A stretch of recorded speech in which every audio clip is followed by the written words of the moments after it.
తెగించి కొట్లాడతాం, పేదలకు చుక్కలు చూపిస్తున్న రాశారు గారు. ఇక అన్న బండన్న ఏదైనా సవాల్ వేసాడు, బండన్న వేసేదైతే ప్రజలకు రఫ్న దూసుకుపోయే నేపథ్యం ఉంటుంది.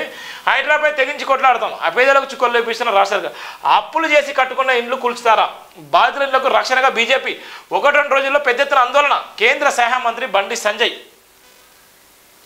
రెవెన్యూ ప్రక్షాళన, సామాన్యులకు మేలు జరిగేలా కొత్త చట్టం. ఎవరి కోసం? బలిసిన కోసం కొత్త చట్టం తీసుకొస్తున్నారు.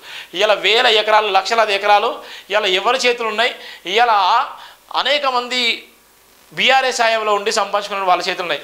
ఇలా పేదోడికి న్యాయం జరిగిన నేపథ్యం ఉంది. ఇలా పేదోడికి ఇలా ఉన్నటువంటి 60-70 సంవత్సరాల కంచెలు 50 సంవత్సరాల కంచెలు కాస్తులో ఉండి భూమిని పట్టా చేసుకొని భూమిని సాగు చేసుకొని ఇలా జీవనం సాగించేటువంటి కుటుంబాలు వేలాది కుటుంబాలని, ఆ వేలాది కుటుంబాలకు ఇప్పుడు కూడా పట్టా ఇయ్యలేని పరిస్థితులు. ఇవాళ పట్ట చేయాల్సిన ఎంఆర్ఓలు, పట్ట చేయాల్సిన అధికారులు ఇవాళ కలెక్టర్ల చుట్టూ తిరిగి కూడా ఇవాళ వాళ్ళు ఆగమయ్యేపోయేటువంటి నేపథ్యం. సాదా బాయినంలో కూడా దరఖాస్తు చేసుకున్నప్పుడు కూడా ఇవాళ న్యాయం జరిగినటువంటి నేపథ్యం ఉంది. ఈ రెవెన్యూ చట్టాలు వచ్చి ఎవరికి మేలు చేస్తాయంటే మళ్ళీ ఆర్థికంగా ఉన్నోడికి, బలమైన సామాజిక వర్గాలకి మాత్రమే న్యాయం జరుగుతుంది. ఇవాళ ఈ రెవెన్యూ చట్టాలు ఇవాళ అందుబాటులో లేక అనేక మంది ఇవాళ పేద బడుగు బలైన వర్గాలు ఇవాళ గుంట భూమి కోసం ఇవాళ ఉన్నటువంటి భూమిని తాకట్టు పెట్టుకొని ఇవాళ ఆత్మహత్యలు చేసుకున్న సందర్భాలు కూడా మనం కోకల్లో చూస్తున్నాం. ఇవాళ రెవెన్యూ ప్రక్షాళన ఎవరి కోసం అంటే మళ్ళీ ఎవరి కోసం అంటే బలిసిన వాళ్ళ కోసం మాత్రం రెవెన్యూ ప్రక్షాళన జరుగుతున్నాయి. 60 నుంచి 30, 70 సంవత్సరాల నుంచి కాస్త ఉండి సాగు చేసుకునే నేపథ్యంలో కూడా పట్టా బుక్కులు ఇవ్వలేనటువంటి దౌర్భాగ్యమైన స్థితిలో ఇవాళ తెలంగాణ రాష్ట్రంలో ఉన్నారు. దానికి మంత్రుల ప్రమేయం కావాలి, ఎమ్మెల్యేల ప్రమేయం కావాలి, రాజకీయ నాయకుల ప్రమేయం కావాలి. ఈ రాజకీయ నాయకులు వేసేటువంటి తంగిలాలకు ఇవాళ ఉన్నటువంటి మండల రెవెన్యూ ఆఫీసర్లు కానీ ఇవాళ డిస్ట్రిక్ట్ మేజిస్ట్రేట్ ఆఫీసర్లు కానీ ఇవాళ న్యాయం చేయాలన్నటువంటి దౌర్భాగ్యమైన స్థితిలో ఉన్నాము ఇలా తెలంగాణ రాష్ట్రం. అందుకోసమే సామాన్యులకు మేలు జరిగేలా కొత్త చట్టాలట.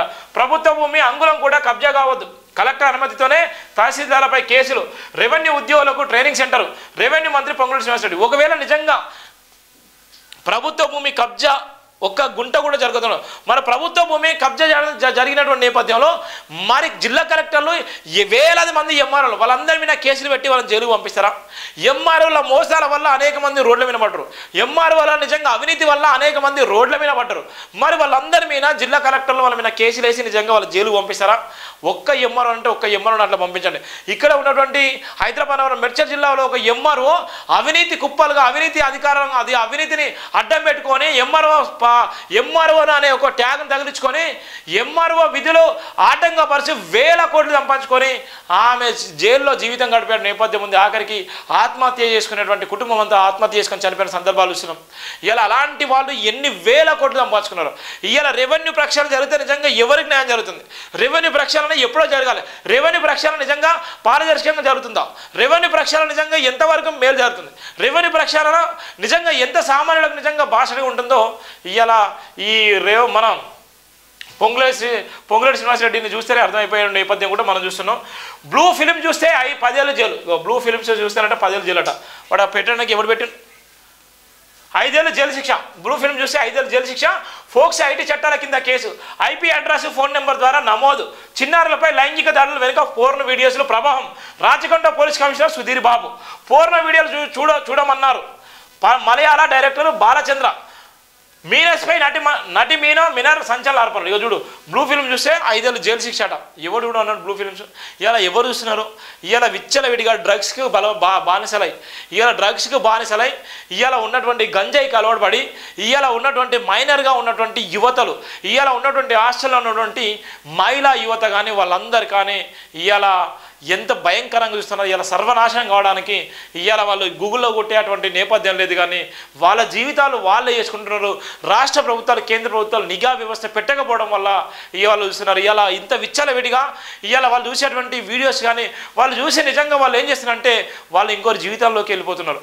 వాళ్ళందరూ కూడా ఇవి చూడడానికి ఇవాళ కారణాలు ఏంటంటే ఇవాళ ఆయన చెప్తున్నారు. ఏం చేస్తున్నారు? ఇవాళ రాచకొండ సిపి వాళ్ళు ఇవాళ ఫోక్స్ ఐటీ చట్టాల కింద కేసు నమోదు చేస్తారట. ఫోక్స్ ఐటీ చట్టాల కింద కేసు నమోదు చేసేటువంటి నేపథ్యంలో మరి వాళ్ళు మైనర్లు నిజంగా మొబైల్ ఇచ్చేటువంటి నేపథ్యం. మైనర్లకు మొబైల్స్ ఎందుకు ఇస్తున్నారు? మైనర్లకు ఇంటర్నెట్ సేవలు ఎందుకు ఇస్తున్నారు? మైనర్లకు చదువు చెప్పాల్సిన అవసరం ఉంది కదా, మైనర్లకు స్కిల్స్ డెవలప్మెంట్ కోర్సులు చెప్పాల్సిన అవసరం ఉంది కదా.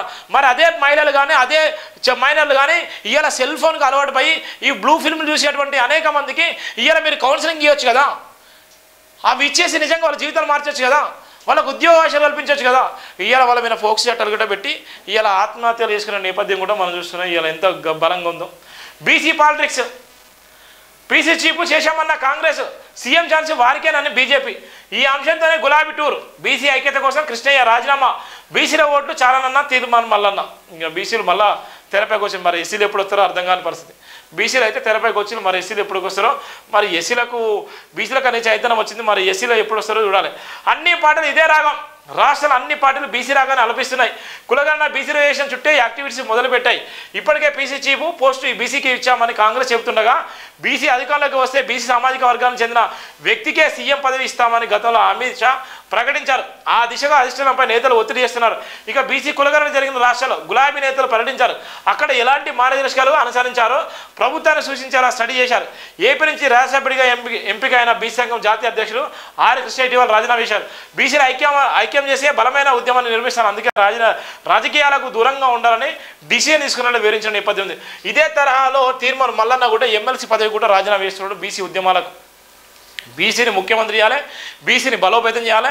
ఇవాళ ఉన్నటువంటి 72 స్వతంత్ర భారతంలో బీసీలు రాష్ట్ర ముఖ్యమంత్రి కాలేదు, బీసీలు రాష్ట్ర ముఖ్యమంత్రి కావాలి అనే నేపథ్యంలో ఎమ్మెల్సీ పదవి కూడా రాజీనామా చేయడానికి సిద్ధంగా ఉన్నాడు. అందులో భాగంగానే ఇలా ఆర్ కృష్ణయ్యతో రాజీనామా చేయించిన సందర్భాలు కూడా మనం చూస్తున్నాం. ఇలా బీసీలు నిజంగా ఎంతవరకు ఉద్యమం చేస్తారు, ఎంతవరకు నిలబడతారు, నిజంగా బీసీల ఉద్యమం నిజంగా ఎంతవరకు నిలబడుతుంది, నిజంగా వాళ్ళని ఆనుకొని నిజంగా ఎస్సీ సామాజిక వర్గాలు నిజంగా వెళ్తాయా, ఎస్టీ సామాజిక వర్గాల వాళ్ళకి భాష నిలుస్తాయా? ఇలా బీసీలు అవసరం కోసం వాడుకున్నటువంటి సందర్భాలు కూడా ఉంటాయి. అవసరం కోసం వాడుకొని మళ్ళీ రెడ్డిల వెలమలను అధికారులకు కట్టబెట్టే నేపథ్యం ఉంటుంది. మరి బీసీలు నిజంగా నమ్ముతారా? బీసీలు ఒక పక్కన కుల వివక్ష చూపించుకుంటున్నాయి, ఒక పక్కన మత వివక్ష చూపించుకుంటున్నాయి. అలాంటి సందర్భాల్లో బీసీలకు నిజంగా ఓటేస్తారా? బీసీలు నిజంగా ఎస్సీలకు ఓటేసిన సందర్భాలు ఎక్కడున్నాయి? బీసీలు నిజంగా అన్నదమ్ములుగా ఉన్నటువంటి ఎస్సీ ఎస్టీ బీసీ మైనార్టీలు అని చెప్పుకునేటువంటి ఈ వర్గాలు నిజంగా ఎంతవరకు సక్సెస్ అయిపోతాయి?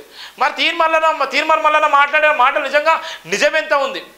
గతంలో ఎస్సీ సామాజిక వర్గాలకు న్యాయం చేస్తాను, ఇవాళ నా ఒంటి మీద కూడా ఏది కూడా ఉండదు, ఇవాళ ప్రతి పైసా కూడా ఈ పేదలకు పంచి పెడతాను, ప్రతి బొట్టు కూడా ఈ పేదల కోసం అని చెప్పినటువంటి నేపథ్యాలు ఉన్న నేపథ్యం. మళ్ళీ బీసీ రాగమెత్తుకుంటారు. మరి బీసీ రాగమెత్తుకుంటే బీసీలు నిజంగా ఈయన ఆదరిస్తారా? మరి ఏం జరుగుతుందో అనే నేపథ్యం కూర్చున్నాం. బీసీ పాలిటిక్స్ అయితే మొదలైనటువంటి సందర్భాలు అయితే మనం చూస్తున్నాం ఇక్కడ ఉన్నటువంటి నేపథ్యంలో.